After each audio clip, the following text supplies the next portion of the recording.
No estudo Carta Boi de hoje, a Scott Consultoria comenta o crescimento no volume de abate de bovinos em 2023, com base na pesquisa trimestral da pecuária do IBGE divulgada na semana passada.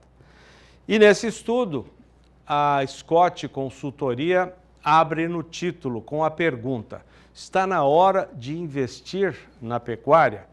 Quem vai responder é um dos autores desse texto, o analista da Scott Consultoria, o Felipe Fabbri. O texto também é assinado pelo Alcides Torres. Vamos começar a entrevista com a seguinte colocação. As fêmeas representaram 41,6% dos abates, mais de 4 pontos percentuais em relação a 2022. Isso mostra que o ciclo pecuário, que muita gente achou que fosse terminar no final do ano passado, e nós temos a sequência desse abate de fêmeas, ainda está em plena ocorrência. Eu começo com essa colocação. Muito boa noite, Felipe, obrigado pela sua entrevista aqui.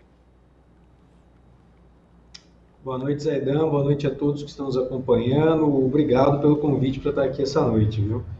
Só aproveitar já, antes de comentar sobre esses dados, entre os dias 9 e 12 de abril, a gente vai estar discutindo isso tudo lá em Ribeirão Preto, no nosso encontro, o encontro de confinamento e recreadores da Scott Consultoria.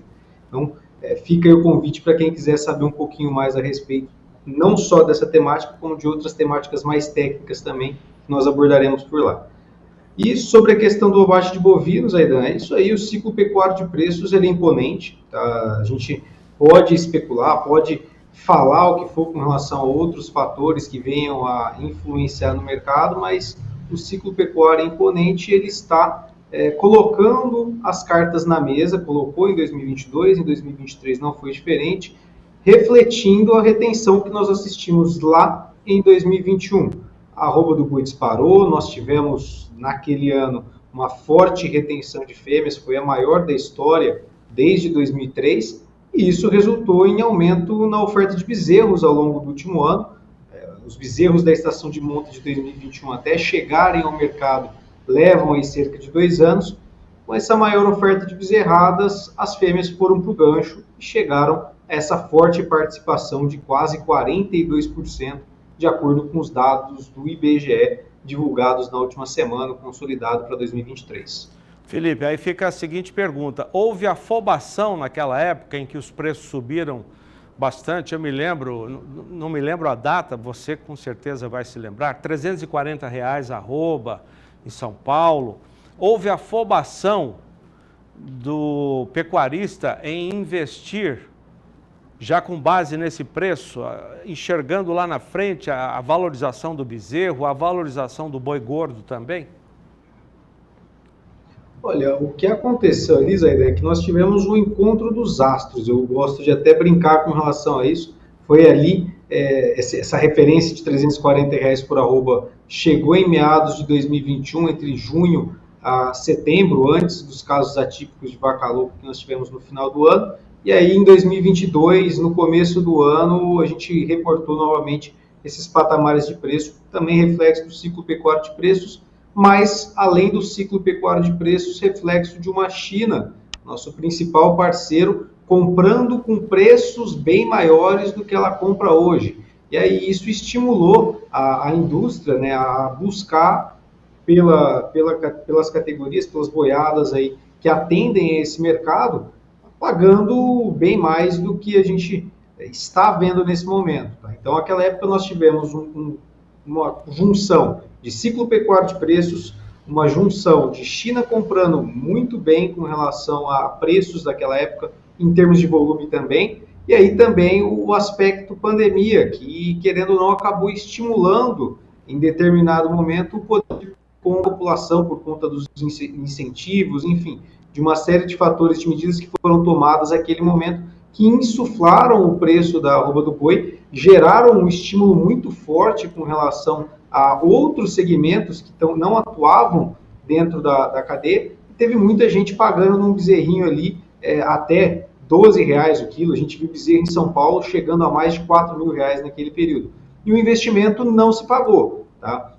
Nós trouxemos nessa carta boi agora do mês de março que quem compra boiadas com ágio, ou seja, uma diferença da arroba do bezerro de desmama com relação do boi gordo muito elevada, e aquela época chegou-se a quase 50% de ágio, não consegue vender essa arroba de bezerro lá na frente como arroba de boi gordo com ágio. Ou seja, tem um deságio, tem uma remuneração menor dali a 2 anos, pensando em um sistema de produção de 30 meses aí, né? Então compramos o bezerrinho com 8 meses, dali a 22 meses, pensando na venda do animal precoce. Se eu comprei com um ágio muito elevado, o histórico mostra que lá adiante eu não vou conseguir retornar essa remuneração. E agora em 2023, o que aconteceu? E até nesse começo de 2024, com essa oferta de bezerradas muito forte que a gente que a gente assistiu, esse ágio entre a arroba do bezerro e a arroba do boi gordo, ele caiu.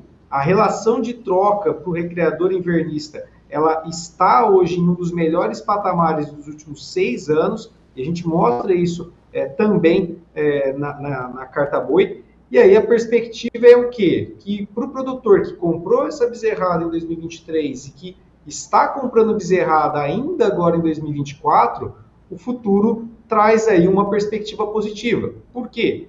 Esse forte abate de fêmeas vai cobrar o seu preço lá na frente. Quando? Na nossa percepção, a partir de 2025, e aí uma conjuntura internacional pode acabar também beneficiando o Brasil. Que conjuntura é essa? O Departamento de Agricultura dos Estados Unidos expôs no começo desse ano, né, ali em fevereiro, perspectivas para a pecuária, ou melhor, para o mercado de commodities de modo geral até 2033. E a situação é qual? O Brasil deve aumentar a exportação de carne bovina até 2033, ou seja, a demanda internacional deve crescer. Nós temos aí diálogo com países importantes no mercado internacional, como Japão e Coreia do Sul, que mostram um aumento de demanda. Agora, em fevereiro, no começo de março, houve a abertura de mais plantas à exportação para a China. Então, há uma conjuntura que se mostra favorável no aspecto de demanda para os próximos anos. E esse ano de 2024 deve ser um dos últimos anos de preços pressionados para baixo dentro do ciclo pecuário de preços para reposição, nesse momento, tá? Ô Felipe, isso já é uma parte da resposta à pergunta que vocês fizeram? Vale a pena investir agora na pecuária?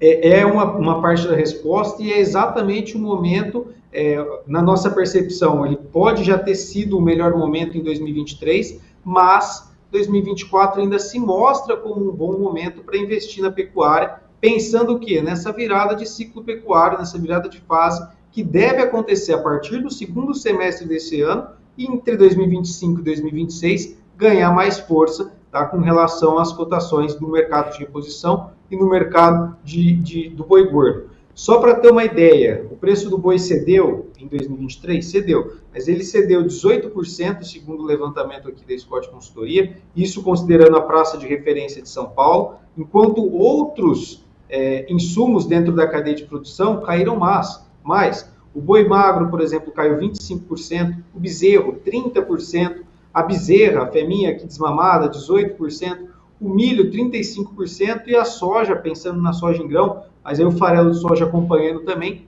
21%. Então o boi gordo ele caiu, mas outros insumos caíram mais e a relação de troca com esses insumos ficou mais interessante para o produtor nesse momento. Então é um momento interessante para se investir na atividade, mas, é claro, olhando todas as questões relacionadas à minha capacidade de suporte, ao meu sistema de produção em pastagem, enfim, outros fatores inerentes aí à questão da propriedade, tá? Do sistema de produção. Os fundamentos de hoje levam a gente projetar uma melhora, né? Como você está dizendo, Felipe. A grande questão é como prever o final do ciclo pecuário a médio prazo. Na avaliação, a dificuldade está aí, porque hoje você tem fundamentos, o Brasil vai exportar mais, o mundo vai querer mais carne bovina, muitas matrizes foram abatidas, vai faltar bezerro lá, que são fundamentos de hoje que auxiliam demais a gente a ter essa perspectiva de mudança de ciclo. Agora, a médio prazo é muito difícil, né, Felipe? Zaidan, só para ter uma ideia, chegou para nós uma pergunta essa semana muito interessante que ela casa exatamente com essa sua colocação. A pergunta foi, eu trabalho com o sistema pasto, não tenho confinamento próprio. Que eu devo fazer? Entrar com os bovinos em semi-confinamento ou entrar com os bovinos em sistema de boitel? A resposta é depende. Tá? Olhando para um médio prazo, olhando para um horizonte mais curto, o mais interessante seria o sistema menos oneroso, que traria um resultado econômico mais vantajoso. Segundo as nossas simulações, os dois sistemas de produção aqui em São Paulo trariam resultados semelhantes. Seriam resultados negativos hoje, com valores que nós temos presentes, mas com um tempo maior para o semi-confinamento em relação ao sistema de boitel. Tá? Então, o primeiro ponto que a gente tem que analisar pensando nesse contexto. E aí, o outro fator dentro desse cenário também que a gente tem que avaliar se eu aliviar, se eu tirar agora os bovinos para um sistema de boitel, terceirizar essa engorda e comprar uma reposição mais barata, se eu tiver com uma saúde financeira relativamente interessante, eu vou estar pensando no horizonte de médio prazo para o meu fluxo de caixa, para poder compor ali um capital de giro dentro desses 90 dias que o animal vai ficar no boitel com a venda dele, e na aquisição para um longo prazo para poder surfar a onda com relação à virada de ciclo pecuário de preços. A perspectiva é que em 2025 ela ocorra, e com esse forte abate que nós tivemos em 2023 e a perspectiva de ainda seguir com um ano de abates relativamente altos em 2024, 2025 tem tudo um ano de virada de chave. Então, ter bovinos mais jovens no sistema de produção nesse momento é uma estratégia interessante. E aí, essa estratégia de curto prazo, curto e médio prazo, ela vai ser determinante para uma estratégia de longo prazo fazer sentido com base nos fundamentos que nós temos nesse momento. Ou seja, não dá para ficar sem buscar informação, sem buscar os fundamentos, não dá para tocar a pecuária contando apenas com o pasto. Nós temos aqui o pasto, de repente pode chover, melhora o pasto, ou vai ter seca, o pasto vai piorar. Não dá para tocar a pecuária nesse sentido, né? Sem essas informações, não é, Felipe? Não dá, Zaidan, e aqui até aproveitando o espaço, tá? Uma coisa que a gente sempre olha dentro da Scott, nós temos que pensar o quê? Na fase de alta do ciclo pecuário de preços, a minha composição de estoque de arroba, ela vai ser mais difícil. Então, eu vou fazer a troca no meu rebanho apenas do necessário. Porque, muito provavelmente, a relação de troca vai estar desfavorável, enfim. Eu vou fazer a troca só do que for necessário e vou olhar para quem na fase de alta? Eu vou olhar para a benfeitoria, eu vou olhar para o meu capital imobilizado, para o meu sistema de pastagem, para a minha fazenda com relação à estrutura de maquinário que eu estou precisando, às vezes, renovar naquele momento, e não renovar tanto a questão do meu estoque de arroba. Para quê? Se eu levar em consideração que eu vou estar olhando para a minha benfeitoria na fase de alta e preparando ela para a fase de baixa subsequente que deve entrar, durante a fase de baixa eu vou conseguir fazer investimentos no sentido oposto, aumentando o meu estoque de arrobas, adquirindo bovinos mais jovens a preços menores, com uma capacidade de suporte, em teoria, melhor, para poder, na fase de alta, vender essa boiada com preços melhores. Então, é uma estratégia simples que, às vezes, muitos produtores não veem, mas fase de alta, sinônimo de benfeitoria, sinônimo de olhar para a fazenda, e fase de baixa, sinônimo de olhar para quê? Para estoque de arroba, pensar para um horizonte com relação a aumentar a capacidade produtiva, a capacidade de carga de bovinos da minha produção, para lá na frente vender esses bovinos com um possível ágio, porque o histórico nos mostra isso, e o histórico tende a se repetir dentro dos próximos anos, com esses fatores de fundamento que eu acabei citando aqui ao longo da fala, que devem influenciar positivamente a pecuária de corte no Brasil. Felipe Fabbri, que é analista da Scott Consultoria, um dos autores da Carta Boi, agora de março, né? O outro é o Alcides Torres, que vai, quem sabe, fazer uma imersão na África do Sul antes do encontro, né, de confinamento. Aliás, fala um pouquinho, você disse que vai ser agora, né? Nós temos até a data para colocar embaixo, tá lá, de 9 a 12 de abril, em Ribeirão Preto, vai ter em Barretos também, né, Felipe? É isso aí, Zaidan. A gente vai estar nos primeiros dias entre 9 e 11 lá em Ribeirão Preto. Vão ser 3 dias com temáticas fundamentais ao sistema de produção, questão da parte isotécnica, questão da parte de manejo tecnológico, mas a ideia é o quê? No primeiro dia nós focarmos na recria, tá? Então nós temos um encontro de recreadores no primeiro dia. No segundo dia nós unificamos recria e confinamento, e aí temos o bloco de mercado entrando dentro desse dia, um dia inteiro para a gente discutir tudo isso que eu comentei aqui, aspectos relacionados à oferta de grãos, impactos com relação ao mercado internacional e os preços das commodities dentro dos custos de produção do sistema de confinamento, e aí no terceiro dia a gente passa para um bloco mais voltado ao confinamento também, mais a parte de gestão, a parte operacional, então gestão de pessoas, gestão de risco, indicadores dentro do sistema de produção que são relevantes para o produtor ficar de olho. Enfim, essa vai ser a temática das palestras ao longo desses 3 dias. No segundo dia, a gente tem um coquetel muito gostoso lá no Ribeirão Shopping, que já é de praxe o evento acontecer lá.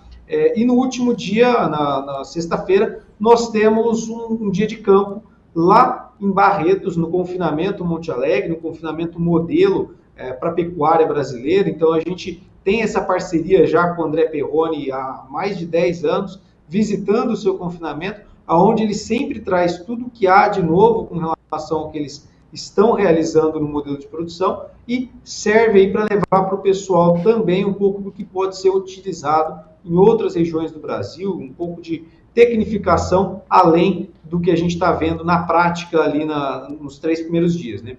E aí, além da visita técnica, a gente tem também oficinas de mercado, onde o pessoal que quiser se aprofundar sobre algumas temáticas, sobre como o marketing da carne, gestão de risco, o sistema de produção em pastagem e impactos que a gente tem que levar em consideração, podem se aprofundar nessa questão das oficinas que vão acontecer concomitantemente ao dia de campo no André Perrone. Tá? Então, para o pessoal que quiser saber um pouco mais, ver a nossa grade, os palestrantes, fica o convite para acessar confinamentoerecria.com.br, onde a gente já está disponibilizando parte dos palestrantes. Temos lá informações com relação à dinâmica de cada um dos dias, quais serão as temáticas, enfim, fica aí o convite para o pessoal acessar e ver um pouco mais a respeito de como vai ser a dinâmica do encontro de confinamentos recreadores em 2024.